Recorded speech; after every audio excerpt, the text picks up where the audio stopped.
अमवा के लकड़ी गैया के घियवा हो गैया के घियवा। आवय आवय न सत्यनारायण बाबा मोरो अंगना।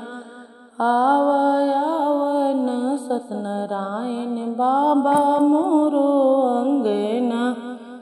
अमवा के लकड़ी गैया के घियवा हो गैया के घियवा।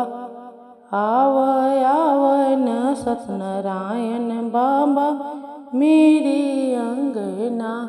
आवय आवय न सत्यनारायण बाबा मेरे अंगना। राम भी आए संग सीता को लाए। राम भी आए संग सीता को लावे।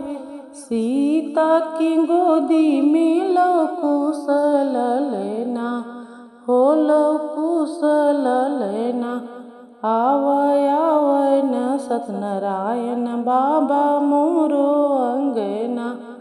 आवय आवय न सत्यनारायण बाबा मोरो अंगना। अमवा के लकड़ी गैया के घियवा हो गैया के घियवा। आवय आवय न सत्यनारायण बाबा मोरो अंगना।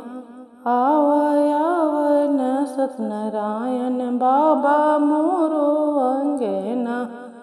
शंकर भी आए संग गौरा को लावे।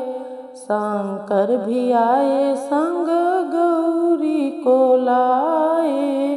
शंकर भी आए संग गौरी को लावे।